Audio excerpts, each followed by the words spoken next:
Como você sabe, toda quarta-feira a gente tem essa entrevista, né, Mulher em Pauta, sempre trazendo um assunto muito importante para você, mulher ouvinte da FM Dom Bosco. E olha só essa informação. Pela primeira vez na história do Ceará, dados recentes do Registro Civil revelaram que menos da metade dos divórcios com filhos menores de idade resultou em guarda exclusiva para as mães. Até então, a modalidade unilateral materna representava a maioria dos arranjos pós-separação. Para você ter uma ideia, dos mais de 5.600 divórcios com filhos registrados no ano passado aqui no Ceará, a guarda compartilhada entre pai e mãe saltou para pouco mais de 40% dos casos. Afinal, como que essa divisão de responsabilidades impacta os direitos das mães, dos pais, enfim? Para nos ajudar a entender um pouco melhor sobre esse assunto, a gente recebe aqui ao vivo no nosso estúdio a Priscila Holanda. Ela é defensora pública e supervisora das Defensorias de Família da Defensoria Pública do Estado do Ceará.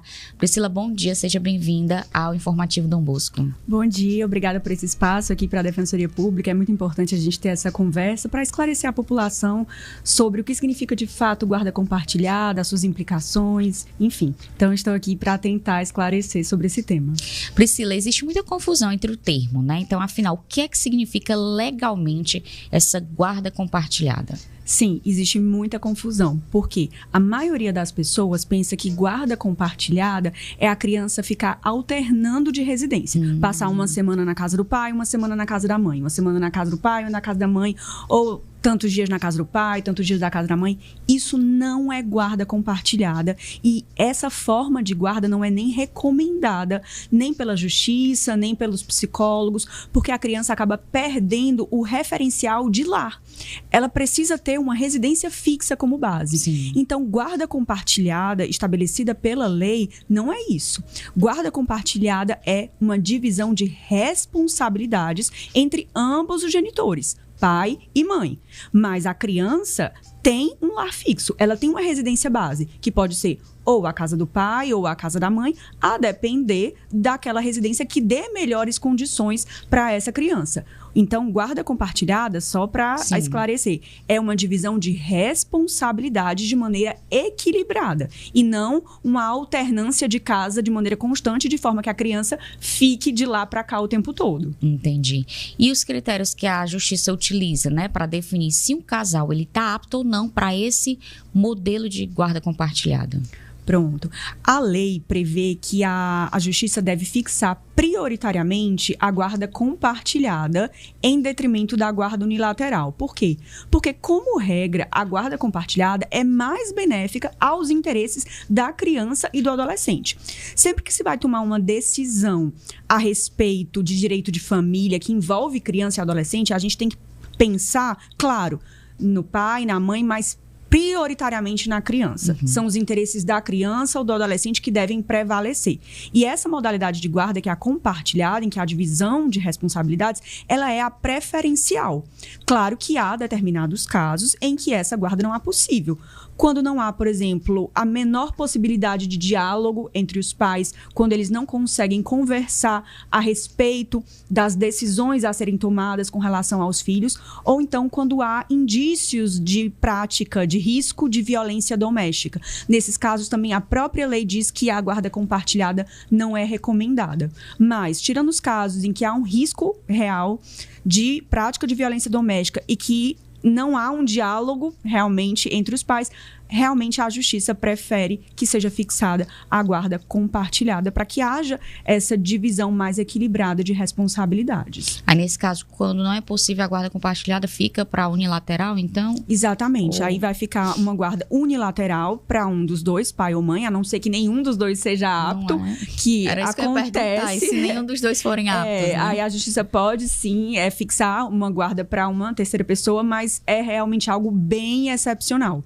Como regra, vai ficar a guarda unilateral para um dos dois, o que não significa que o outro, que não tem a guarda, não terá responsabilidades. Ele, além de ter o direito e a obrigação de o direito de visitas e a obrigação de também fiscalizar e acompanhar o exercício da guarda pelo outro, né? Então, assim, não é que a guarda unilateral ela isenta o outro de responsabilidade. Não, o outro também, ele vai ter aquela obrigação e aquele direito também de visitar, de ter alguma convivência com a criança e também de fiscalizar, de estar ali acompanhando as decisões que o detentor da guarda unilateral tomar. Uhum.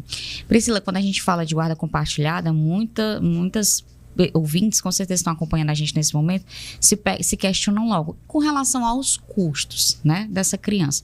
Tem custo de escola, tem custo de médico. Quando há essa separação, que é definida essa guarda compartilhada, como que ficam definidos esses custos diretos da criança? Bom, a guarda é uma coisa e a fixação da pensão alimentícia, que a gente chama de alimentos, é outra. Uhum. Né? Como eu disse, na guarda compartilhada é fixado um lar. É fixado uma residência base da criança. Então, por exemplo, a guarda é compartilhada entre o pai e a mãe, mas a criança vai ter como residência base o lar materno, ou seja, ela vai morar com a mãe. Então, nesse caso, o pai, que é o que não vai residir com a criança, ele vai pagar pensão alimentícia. Qual o valor dessa pensão alimentícia? Vai depender das necessidades da criança, dos custos fixos da criança e das possibilidades do pai.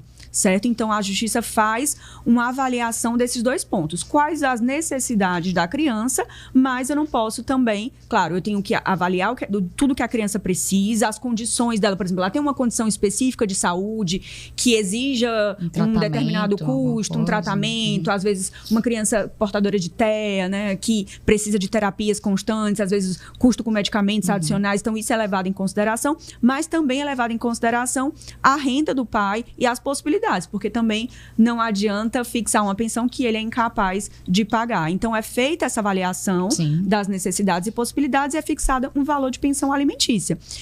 No caso de se haver por exemplo, a mãe acaba ficando mais com a criança, ou a mãe acaba, por exemplo, deixando muitas vezes de fazer uma hora extra no trabalho, de ter uma fonte de renda adicional, justamente por estar dedicando um tempo extra de cuidado para aquela criança. Isso hoje está sendo muito considerado pela Justiça para poder compensar financeiramente. Ou seja, se o pai, por exemplo, não chega tão junto na criação, no cuidado, por exemplo, não se responsabiliza de levar na escola junto, de levar no médico quando adoece, de realmente participar ativamente, dedicar tempo de cuidado para aquela criança, isso é considerado, olha, já que você não dedica esse tempo de cuidado e a mãe está dedicando esse tempo de cuidado e por conta disso, ela deixa indiretamente de aumentar cuidar, a renda dela ou até de se cuidar, de ter um tempo de lazer, isso de certa forma é compensado um pouco financeiramente.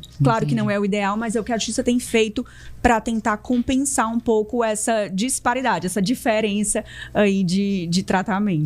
Priscila, como é que é definida a residência fixadora, né? O lar que a criança vai morar? Como que a maioria dos casos sempre fica com a mãe, mas como que a Justiça enxerga, decide isso? Geralmente, né, muitas vezes é feito um próprio acordo. Os próprios pais, eles têm muitas vezes a noção do que é melhor para aquela criança. Por exemplo, aquela criança sempre morou naquele bairro, naquela casa com os genitores e aí o pai saiu de casa no divórcio, por exemplo. Não seria adequado, né, a princípio, tirar aquela criança daquele ambiente, porque ela já estuda naquela escola próxima, naquele bairro, a rede de relacionamentos dela já está naquele bairro, a família, o restante da família, os avós, enfim, moram ali perto. Então, na maioria das vezes, os próprios pais têm essa consciência. Mas não havendo acordo, a Justiça vai avaliar justamente esses critérios, né, do que é melhor para a criança. Não o que é melhor para o pai, não é o que é melhor para a mãe. É o que é melhor para a criança. Qual é o lar que vai atender melhor essas necessidades, né? Se ela tem um apego maior, por exemplo, à mãe, se a vida social dela foi construída naquele lugar, se a mãe tem mais condições de dar esse cuidado, essa atenção, né? Então, tudo isso é avaliado pela Justiça para ser fixado o lar base, o lar de referência. E quando a criança chega naquela fase de adolescência que ela quer escolher com quem ela quer ficar? Pode, não pode? É complicado essa fase, né? Passou o tempo morando com a mãe, chega assim aos 18 anos, agora eu quero morar com meu pai. É possível isso ou não? Aos 18 anos, realmente ela tem autonomia completa, porque ela atinge a maioridade, né? Não se trata mais nem de um adolescente, realmente é um adulto jovem, porém um adulto, e aí pode optar onde morar, com o pai, com a mãe, inclusive sozinho. Mas, enquanto é adolescente, ainda está sob a responsabilidade dos pais. E a justiça ainda pode determinar onde esse adolescente vai. É claro que a opinião desse adolescente é considerada. Ele muitas vezes vai ser ouvido pela própria justiça ou por uma equipe de psicólogos indicado pela justiça. Muitas vezes, nesses casos de guarda, é feita uma avaliação psicológica, um estudo social, com psicólogo, com assistente social para avaliar, né? A opinião do adolescente é considerada, mas quem dá a palavra final, nesses casos, não havendo esse acordo, é realmente a justiça. A justiça. Priscila, para as mães que estão nos escutando nesse momento agora aqui no Informativo Dom Bosco, que estão enfrentando esse processo de divórcio, né? Qual que é o primeiro passo para garantir que o acordo da guarda seja saudável, tanto para ela quanto aos filhos? Qual que é a orientação que a gente passa para essas mães?